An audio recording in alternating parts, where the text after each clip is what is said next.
Gaur lokomozio aparatua ikasten hasiko gara.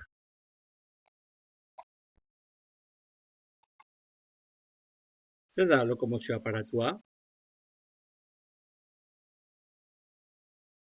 Lokomozio aparatua lokomoziorako erabiltzen diren organu eta atalen multzoa da. Baita ere lokomozioa. Lokomozioa leku batetik bestera igitzearen ekintza edo ondorioa da.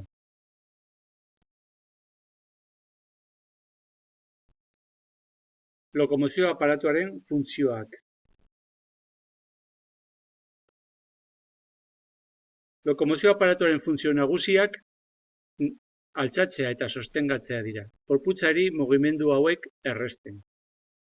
Gizakientzat ezinbestekoa da mugitzea eta toki batetik bestera igitzea. Hau da, lokomozio aparatuak ahalbideratzen duena. Gorputzaren barruko organoei eustea beste funtzio bat da, haien artean bihotza, birika, besteak. Guzti hauek, hezurrek eta giharrek osatzen duten kutxa barrua babesturik daude.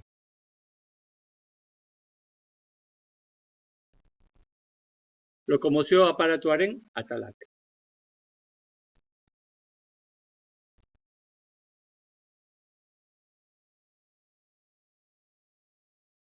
Lokomozio aparatua bi sistemek osatzen dute.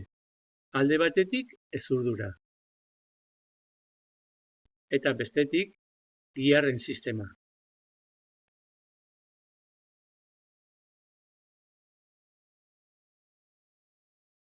Hezurdura.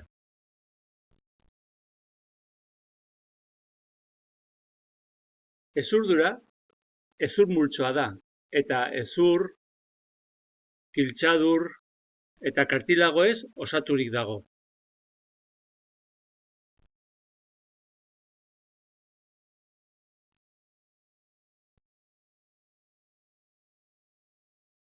Hezurrak organo gogorrak eta hauskaitzak dira. Femurra adibidez. Oso hezur luzea eta gogorra da. Hezurduran, mota guztietako hezurrak daude.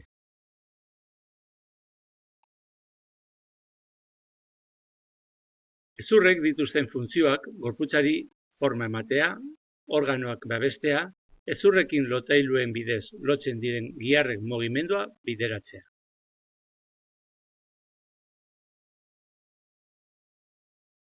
Formen arabera, hiru motatakoak izan daitezke.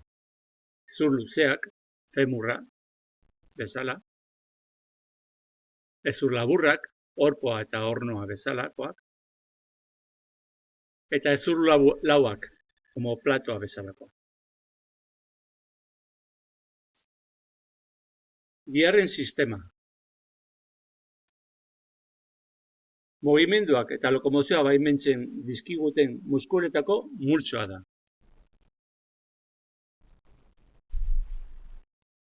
Giharrak organo elastikoak dira. Uzkurtzen dira eta apurtu gabe lasaitzen dira. Giharrak uzkurtzen direnean, laburtzen dute, eta gorputzaren zati baten mugimendua produzitzen dute.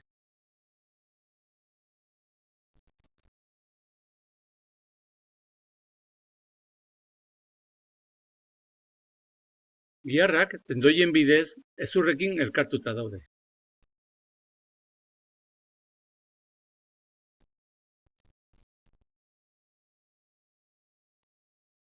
Gure gorputza mugitzeko bai hezurdura eta baita ere giharren sistema koordinatu behar dira. Baina nola egiten da hau? Mugimenduak egiteko nerbio sistemak giharren sistema koordinatzen du.